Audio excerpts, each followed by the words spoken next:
When I was growing up, my parents taught me that when you were invited to someone's home, especially if it was the first time you were invited, you took a gift. Now, the first time, my parents would take maybe a bottle of wine, but if the people didn't drink, they might take flowers or candies. Well, what if you're going to someone's home for the first time and you don't know if they drink?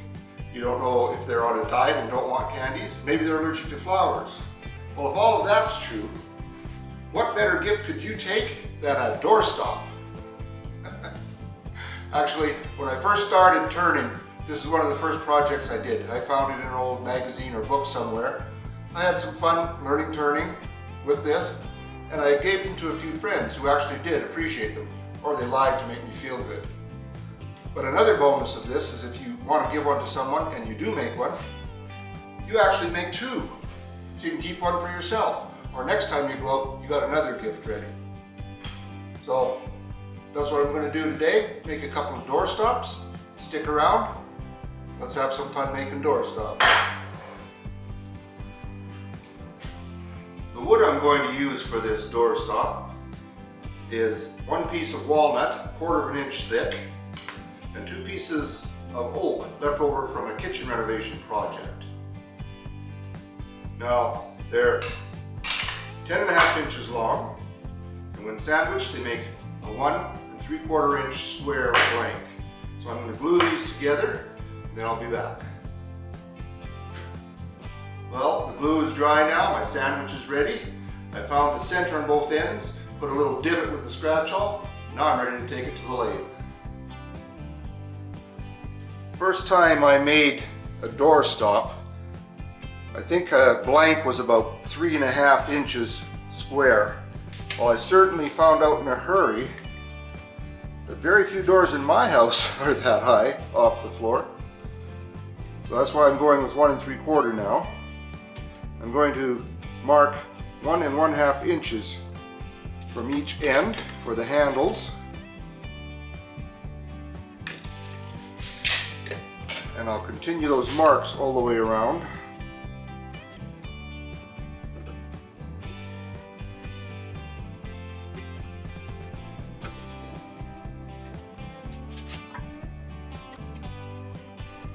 Not going to be perfectly marked, but then I'm not building a watch.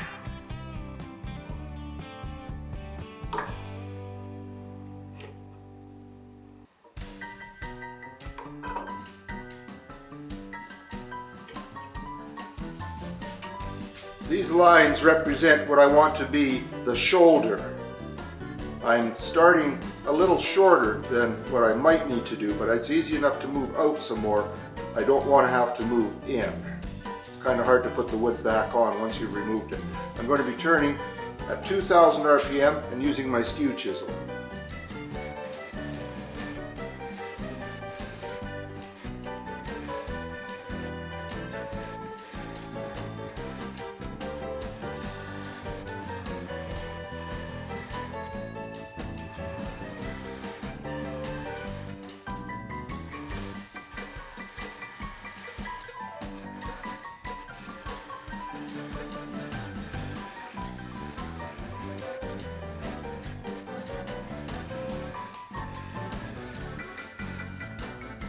I'm going to switch now to my spindle gouge.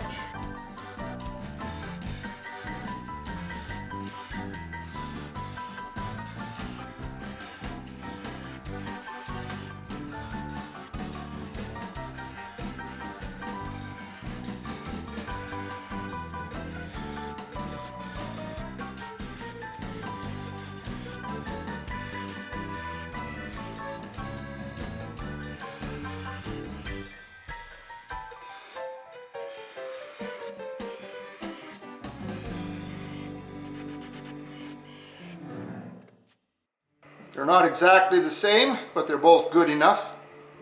I'm just going to sand this part now. The lathe is going to be spinning at 500 RPM. I'm just going to sand these areas. You might notice I did not square the ends. This cove was there on the oak to start with, and I kind of thought it might make a nice change from the usual square edges. Find out if I'm wrong pretty soon. So I'm going to start with 120 grit, and I'll turn on the music and turn down the dust collector for you.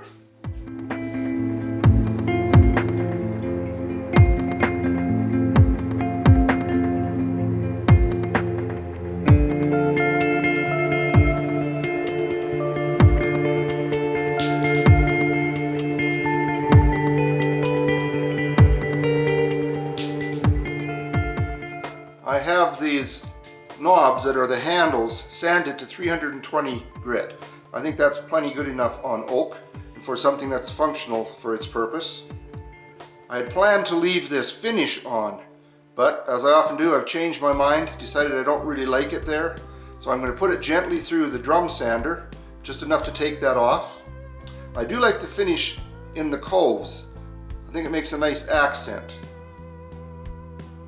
Then I'm going to take a handsaw to cut these ends off, sand it by hand, and from there I'll be taking it to the bandsaw to separate it into two door stops. Now I want to make a mark 1/4 of an inch from this corner on the shoulder. And the same thing on this side.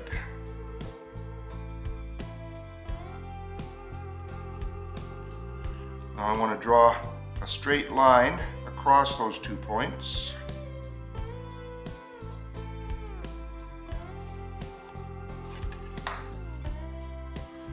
And I'll take that to the bandsaw and cut that.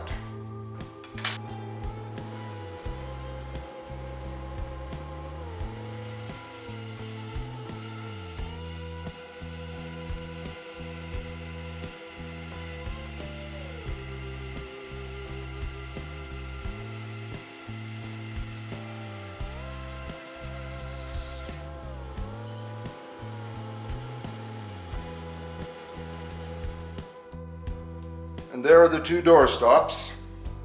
Now I do not want them sharp, so I'm going to put them into the disc sander just to take off that sharp corner. Then I'm going to turn them on their side and sand these faces.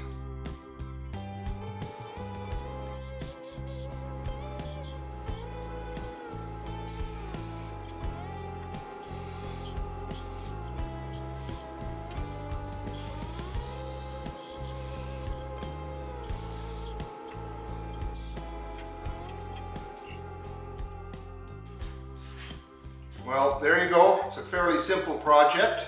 The only thing I have left to do is put some finish on it. I'm going to use this, actually, friction finish. 1/3 shellac, 1/3 boiled linseed oil, and 1/3 lacquer thinner. Normally I would put it on a bowl or something that's spinning on the lathe, and then the friction from the heat built up when it's spinning would put a glow to it.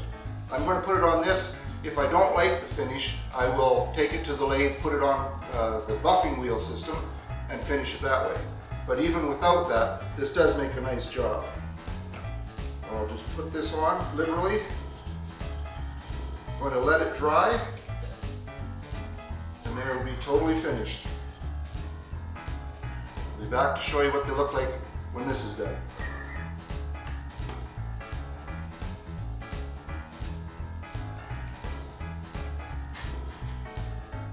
Well, I don't know if the camera will pick this up very well, but this is the one that's finished, and this one I left raw. I do like it better with the finish on, so I will do this one as well. But that's the end of this project. Hope you enjoyed it. Probably seen it before, but if you haven't, give it a try. And you never know what those friends will say when you take one as a gift. Thanks for joining me. Have a great day in your shop. Be safe. Don't forget to subscribe. Take care now.